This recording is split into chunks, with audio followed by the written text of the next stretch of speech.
இல்ல கருத்து கேட்பு கூட்டம்னு ஒண்ணு நடக்குது. நீங்க ஏற்கனவே கடலுக்குள்ள வந்து பேனாவை சின்ன வைக்கிறதுக்கு கருத்து கேட்பு கூட்டம் நடக்கும். இப்பவும் ஒரு கருத்து கேட்பு என்பது அந்த பகுதியில் வாழுகிற மக்களுடைய கருத்தா கேட்கணும். நீங்க ஒரு குறிப்பிட்ட ஒரு கூட்டத்தை உட்கார வச்சுக்கிட்டு அதுல உங்களுக்கு ஏதுவான கருத்துக்களை சொல்லும்போது ஆதரவு கொடுக்கறது, மக்களின் மனநிலை கருத்து இதுதான் ஒரு கட்டமைக்கிறது இருக்குல்ல, அதுக்கு கருத்து கேட்காமலே நீங்க செஞ்சுட்டு போயிடலாம். இது ஒரு சும்மா ஒரு கண்துடைப்புக்காக ஒரு கருத்து கேட்பு கூட்டம் நடத்தணும் அப்படின்னு ஒரு கருத்துருவாக்கத்தை கொண்டு வரதை நம்ம ஏற்க இயலாது.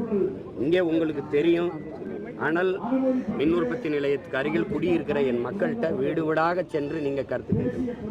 அதை விட்டுட்டு நீங்க வேலை வாய்ப்பு கிடைக்கும், அதனால வருவாய் கிடைக்கும், வாழ்க்கை தரம் உயரும்னு சொல்ற வாழ்ற இடத்தையே இழந்துட்டு வாழ்வாதாரத்தை எப்படி பெருக்குவீங்க? வருவாயை பெருக்கினானு நீங்க போய் வாழ்றது.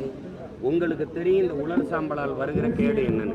இப்ப நீங்க இதே ஊடகத்தை கொண்டு அப்படி பயணிச்சு பாருங்க, எவ்வளவு ஏக்கர் நிலங்கள் வந்து இந்த உலர் சாம்பலால் மூடி நாசமாக்கப்பட்டிருக்குன்னு. வீடுகளை பாருங்க, இங்க காய்கிற துணிகளை பாருங்க, குடிக்கிற அங்க இருக்கிற மக்கள்கிட்ட கேட்டு பாருங்க. சாப்பாடு தட்டுல வச்சீங்கன்னா அது சாம்பலா தான் நீர். நீங்க தண்ணீரை வச்சீங்கன்னா சாம்பலா தான். நீங்க இந்த மாதிரி நான் கருப்பு சட்டை போட்டுட்டு உள்ள போய் திரும்பினேன்னா ஒரு சாம்பல் நிற வண்ணத்துல தான் என் சட்டை இருக்கும்.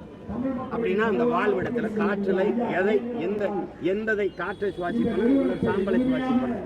அப்ப நான் எப்படி வாழ முடியும்? என் வாழ்விடத்தை வாழ்வாதாரத்தை இழந்துட்டு எனக்கு வருவாய் பெருக்கி கொடுத்து நீ என்ன பண்ணுற? மின் உற்பத்திக்கு வேற வழியே இல்லைன்னா நீ பேசுறது சரி. அதான் சூரியலுக்கு எந்த கேடும் இல்லாத காற்றாலை இருக்குது, சூரிய ஒளி மின்பூங்கா இருக்குது, சூரிய ஒளி தகடில தயாரிக்க முடியும், கடல் அலையை தயாரிக்க முடியும்.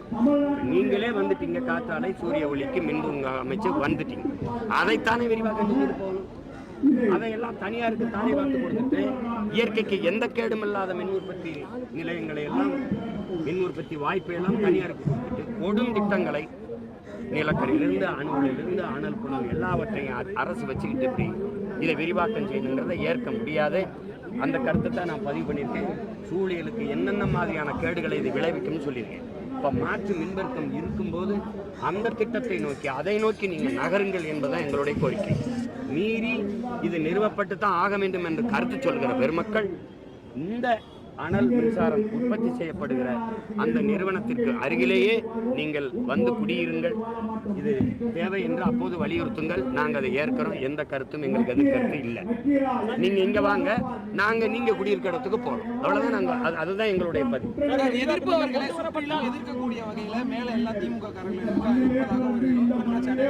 இருப்பதாக ஒரு குற்றச்சாட்டு இல்லை, அதுதான் உண்மை. உங்களுக்கு தெரியுதில்லை, இருப்பதாக ஒருத்தர் கூட்டிட்டு வந்து அவங்களுக்கு சார்பான கருத்துக்களை வைத்து அதை பேசும்போது அதுக்கு கைதட்டுவது, ஆர்ப்பரிப்பது தானே நடக்குது. அந்த கருத்து கணிப்புங்கிறது எதுக்கு ஒப்புக்கு நடத்துறீங்க? நீங்க விரிவாக்கம் செய்யறதுன்னு நினைச்சிட்டீங்கன்னா நடத்துங்க, நீங்க செஞ்சு காட்டுங்க. நீங்க விரிவாக்கம் செஞ்சிருங்க. இந்த கருத்து கணிப்புல இந்த மண்ணில் நான் சொல்றேன், அன்னைக்கு எங்களுக்கு அடிமை இல்லை, படை இல்லை. மக்களுக்கென்று ஒரு படை இல்லை என்றால் மக்களுக்கென்று எதுவும் இல்லைங்கிற மாசேற்றும். என் மக்களுக்கென்று ஒரு படை இருக்கு, அது நாம் தமிழர் என்கிற அரசியல் கட்சி புரட்சி படை. எனக்கு தேர்தல் போட்டியிடுவது, வெல்வது, வாக்கு பெறுவதுதான் முதன்மையானது அல்ல. என் மண், என் மக்கள், அவர்களுடைய நலன், பாதுகாப்பு, இதுதான். ஒரு வேலையும் செய்ய மாட்டேன். இங்கே நீ என்னை தாண்டி தான் விரிவாக்கம் செய்யணும், நீ கட்டணும் வெட்டணும் எல்லாம் அங்கதான் செய்யணும். அதனால இது பேசலாம், பேசிக்கிட்டு இருக்கலாம். குடியிருப்போர் நலச்சங்கங்கள் என்ன, அந்த தலைமை என்ன சொல்லுவோம்? அதிகாரத்தில் இருக்கிறவங்க உங்களுக்கு என்ன, உங்களுக்கு தெரியாதா எப்படி கையாள்வார்கள் என்று இதை போய் அண்ணன் சொல்லி வராது.